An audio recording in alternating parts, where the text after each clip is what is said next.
இன்னைக்கு நாம ரொம்ப முக்கியமான ஒரு விஷயத்தை பற்றி பேச போகிறோம். அது என்னன்னா, அரசு ஊழியர்களோட சம்பளத்தில் ஒரு பெரிய பங்கு வகிக்கிற அகவலைப்படி, அதாவது டிஏ. இதில் என்ன மாற்றம் வரப்போகுதுன்னு தெரிஞ்சுக்க எல்லோரும் ஆர்வமாக இருப்பீங்க இல்லையா? வாங்க டீட்டெயிலாக பார்க்கலாம். மத்திய அரசு ஜனவரி 2025 டிஏவை 2% உயர்த்தி மொத்த டிஏவை 55% ஆக்கியிருக்காங்க. இதனால சுமார் 1.2 கோடி மத்திய அரசு ஊழியர்களும் ஓய்வூதியதாரர்களும் பயனடைஞ்சிருக்காங்க. பல மாநில அரசுகளும் இதை பின்பற்றி அவங்க ஊழியர்களோட டிஏவை உயர்த்த ஆரம்பிச்சிட்டாங்க. ஆனா இதுல ஒரு ட்விஸ்ட் இருக்கு. அது என்னன்னா, இந்த 2% உயர்வு கடந்த 78 மாசத்திலேயே ரொம்ப குறைவான உயர்வு. வழக்கமா 3% இல்ல 4% வரைக்கும் ஏறிக்கிட்டு இருந்த இந்த டிஏ இப்போ திடீர்னு குறைஞ்சிருக்கு. அதுக்கு காரணம் 2025 வருஷத்தோட முதல் 3 மாசத்துல பணவீக்கம் கொஞ்சம் குறைஞ்சது தான். அதனால இனிமே டிஏ உயர்வு 2%க்கும் கீழே போக வாய்ப்பு இருக்கு, இல்ல சுத்தமா இல்லாம கூட.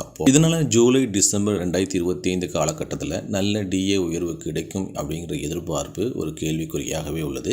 இப்போதைக்கு ஜனவரி பிப்ரவரி மாசத்துக்கான ஏஐசிபிஐ குறியீடு 143 இருக்கு. ஆனா மார்ச் ஏப்ரல் மே ஜூன் மாசத்துக்கான குறியீடுகள் வந்தாதான் ஜூலை 2025 டிஏ எவ்வளவு உயரும்னு உறுதியா சொல்ல முடியும். சுருக்கமா சொல்லணும்னா, மார்ச் மாதம் மத்திய அரசு டிஏவை 2% உயர்த்தி 55% ஆக்கியிருக்கு. ஆனா இது ரொம்ப குறைவான உயர்வு. இனிமேல் வர்ற டிஏ உயர்வு ஜனவரி ஜூன் 2025 வரைக்கும் இருக்கிற ஏஐசிபிஐ குறியீட்டை பொறுத்துதான் இருக்கும். ஜனவரி 2025 ஏஐசிபிஐ குறியீடு 143.2 இருந்தது. பிப்ரவரியில் 142.8 குறைஞ்சு மறுபடியும் மார்ச்ல 143 உயர்ந்திருக்கு. அதே மாதிரி சில்லறை பணவீக்கமும் மார்ச் 2025 3.34% குறைஞ்சிருக்கு.